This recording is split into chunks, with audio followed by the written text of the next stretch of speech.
আমাদের রাজশাহীর গররা কবুতর আর এটা হচ্ছে ঢাকার গররা কবুতর, কিন্তু দুই গররা কবুতরই ফাটা। রাজশাহীর মাদি কবুতর খুব একটা ভালো না আমাদের রেসের জন্য। যে কোনো কবুতর লাগানোর জন্য, বাসাটা চেনানোর জন্য আপনাদেরকে একটা সিস্টেম শিখিয়ে দেই। এত ছোট ঠোঁট আর এত সুন্দর চোখ, মাশাআল্লাহ। একদিন খাবার না পাইলে সব অসুখ ভালো হয়ে যাবে। আসসালামু আলাইকুম দর্শকবৃন্দ, কি অবস্থা সবার, কেমন আছেন আপনারা? আপনাদের সবাইকে আমাদের নতুন একটা ভিডিওতে স্বাগতম। দর্শকবৃন্দ, অনেকদিন পরে একা একা ভিডিও করছি, আর একা একা ভিডিও করার মধ্যে একটা মজাও আছে, একটা কষ্ট।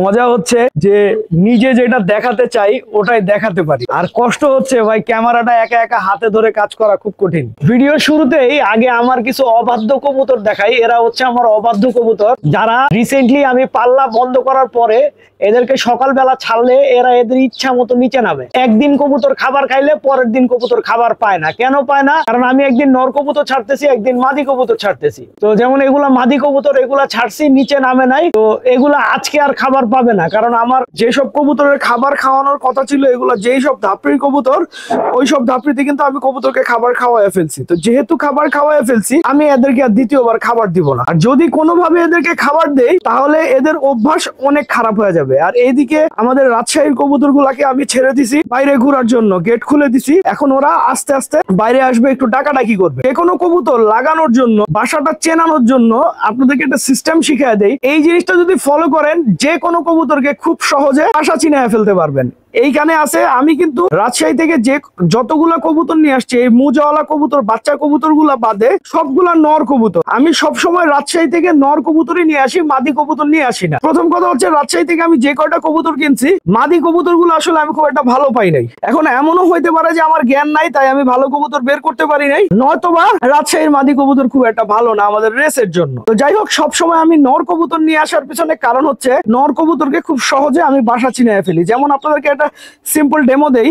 তো আমি আমার কবুতর গুলোকে ঘর চেনানোর জন্য আমি এই যে আমার বাসার দুইটা পর কাটা মাদি কবুতর ছেড়ে দিলাম। হ্যাঁ, এই যে দেখেন, পর কাটা দুইটা মাদি কবুতর দিয়ে দিলাম। তো এই কবুতর গুলো যেহেতু লং টাইম ধরে সিঙ্গেল আছে, এই কবুতর গুলোর পেছনে যে কোনো নট ডাকলেই এই কবুতর গুলার সাথে সাথে জোড়া নিয়ে নিবে। এই যে দেখেন, নটটা ডাকা শুরু করছে, মাদি গুলা আলটিমেটলি জোড়া নিয়ে নিবে। তো এতে হবে কি, এই কবুতরটার, একটা কবুতর, যে কোনো কবুতর যখন নতুন একটা বাসায় আসে, ওর মধ্যে একটা জড়তা কাজ করে। এইভাবে যদি ওর সাথে মনে করেন একটা মাদি দিয়ে দেন, ওর জড়তাটা চলে যাবে এবং ওর ঘরের প্রতি একটা টান তৈরি হবে। কিছুক্ষণ ওদেরকে এখানে আমি ডাকাডাকি করতে দিব, তারপরে মাদি সহ আমি এদেরকে বাইরে ছেড়ে দিব।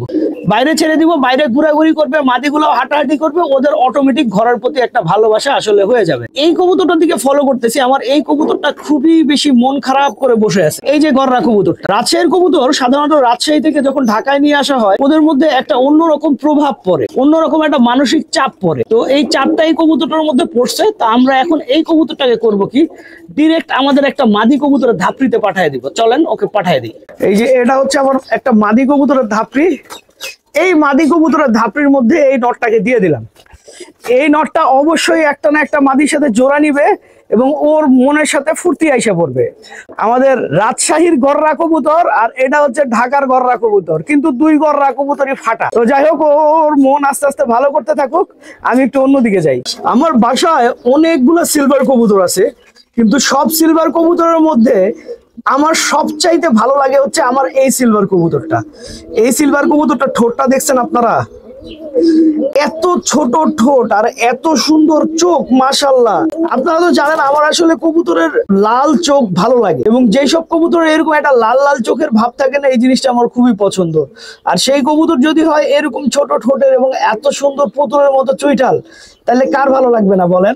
কিন্তু এই কবুতরটাকে আমি রেস্টে রাখছি। এই কবুতরটাকে বেশ কিছুদিন গ্যাপ দিয়ে তারপরে ইনশাল্লাহ আমি জোড়া দিব।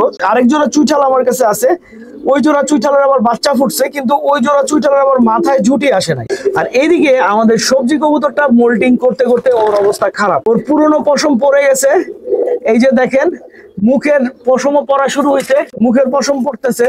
একটা কবুতর গুলার যখন মুখের পশম পড়া শুরু করে না, তখন কবুতরকে দেখলে হাসিও লাগে আবার কষ্টও লাগে। এই কবুতরটার মুখের পশম পড়তে পড়তে এমন অবস্থা হয়ে গেছিল কিছুদিন আগে যে ওর মুখটা মুখের মধ্যে মনে করেন একদম খালি খালি লাগতেছিল। আর আমাদের এই সবজি কবুতরটা কিন্তু মাশাআল্লাহ মোল্টিং শেষ করে একদম সুন্দর হয়ে গেছে। তো আমার বিশ্বাস খুব শিগগিরই ইনশাআল্লাহ এই কবুতরটাকে জোড়া দেওয়া যাবে, কিন্তু আমি একটা নির্দিষ্ট সময় নিব, সময় নেওয়ার পরেই কবুতর জোড়া দিব। আর এইদিকে দেখেন, আমাদের কবুতর গুলা যে যেগুলা আমি আসলে যেসব রাজশাহীর কবুতরগুলা আপনার ওই খাঁচাতে রাখছিলাম, ওই কবুতরগুলা একা একাই বাইরে বের হয়ে মাদির পিছে ডাকা শুরু করছে, যেটা আসলে আমি চাচ্ছিলাম যে ওরা একা একাই বের হোক, একা একাই আসলে বাইরের আবহাওয়াটা এনজয় করুক। আর এই এনজয়মেন্টটা যখন ওদের মধ্যে থাকবে তখন কিন্তু কবুতর আর বাসা ছেড়ে যাবে না। যেসব কবুতরের বাচ্চা সবচাইতে বেশি পছন্দ থাকে সেই সব কবুতরের বাচ্চারই একটা না একটা কিছু হয়। এইদিকে দেখেন আর একটা, সময় মতো সে খাবার খাইতে নামে নাই, এখন আসছে হচ্ছে থরের ঘরে চুরি করে খাবার খাইতে। সময় মতো খাবার খাইতে নিচে নামো না, এখন আর তুমি খাবার পাবা না, আর কোনো চান্স নাই। ঠিক আছে, যাও যাও যাও যাও যাও যাও যাও যাও। তো যেটা আপনাদেরকে বলতেছিলাম যে সবচেয়ে পছন্দের কবুতরের বাচ্চারই একটা না একটা কিছু হয়। দেখেন এই কবুতরের বাচ্চাটা কিভাবে পক্স হয়েছে, তার মানে চোখের উপর একটা পক্স হয়েছে, শরীরে আর কোথাও মাশাআল্লাহ পক্স হয় নাই, চোখের উপরে পক্স হয়েছে। তো আমি বিশ্বাসী যে খুব শিগগিরই ইনশাআল্লাহ ও সুস্থ হয়ে যাবে। আর এইটারে আমি কতবার তাড়াইলাম, কোনো লাভ হইলো না, এইটা আবার এসে থরের ঘরে ঢুকে গেছে। দেখছেন, এই তুমি থরের ঘরে ঢুকছো কেন? তোমারে যখন বাইরে ছাড়লাম তখন তুমি বাইরে থেকে টাইম মতো নামলা না, খাবার খাইলা না, এখন আসছো থরের ঘরে ঢুকে খাবার খাইতে। তুমি আজকে আর খাবার পাবা না, একদিন খাবার না পাইলে সব অসুখ ভালো হয়ে যাবে। আমার কবুতরগুলা আসলে অনেক, তার মানে আমার সাথে একটা ভালো সম্পর্ক আছে। আমার বাসার যে কোনো কবুতর আমি আসলে, যেগুলো আমার উড়ার কবুতর, আমি সব কবুতর কিভাবে হাত দিয়ে ধরে ফেলতে পারি। তো চলেন আগে ওকে রেখে দিই। তো যাই হোক, ওকে আমি রেখে এসেছি। আর আপনাদেরকে এখন একটা মজার জিনিস দেখাই। যেসব কবুতরের বাচ্চার এই যে ছোট ছোট হলুদ হলুদ পশম গুলা দেখতেছেন না, এগুলা অনেক বড় হওয়া পর্যন্ত থাকে। ওইসব কবুতরের বাচ্চা কিন্তু মাশাআল্লাহ সাইজেও অনেক বড় হয়, ওদের রোগ প্রতিরোধ ক্ষমতা অনেক ভালো থাকে। যেমন দেখেন, ওর সাথের বাচ্চাটারই কিন্তু ওই হলুদ পশম গুলা নাই, অথচ এই বাচ্চাটার হলুদ পশম গুলো এখন আছে। হলুদ পশম গুলো আছে মানে হইতেছে এই বাচ্চাটা এখনো আরো বড় হবে এবং ওর গ্রোথ অনেক ভালো হবে, বুঝতে পারছেন? তো মাশাআল্লাহ আমার এই দুইটাই জুলফিকার কবুতরের বাচ্চা। এখন আমি আশা করি যে এরা আমাকে ভালো কিছু দিবে। এখন বাকিটা আল্লাহ তাআলা যা লিখে রাখছে তাই। এদিকে আমার এই বাঘা কবুতরটাকে ডিম পাড়ার পর থেকে অনেক বেশি দুর্বল মনে হচ্ছে। আমি কালকের মধ্যে যদি ও সম্পূর্ণভাবে সবল না হয়, সেক্ষেত্রে আমি বেশ কিছু ভিটামিন ওকে দিব। যেমন ধরেন আপনার একটু ক্যালটেট দিব, একটু এবিয়ন দিব। কারণ হচ্ছে যে ও যেন দুর্বল না হয়ে যায়। অনেক সময় হয় কি, কবুতর একটা ডিম পাড়ার পরে একটা দিন দুর্বল থাকে, হালকা একটু দুর্বল থাকে, পরের দিন সবল হয়ে যায়। কিন্তু এই কবুতরটা আজকে দ্বিতীয় দিন চলতেছে, কিন্তু আজকে ও সম্পূর্ণ সবল হয় নাই।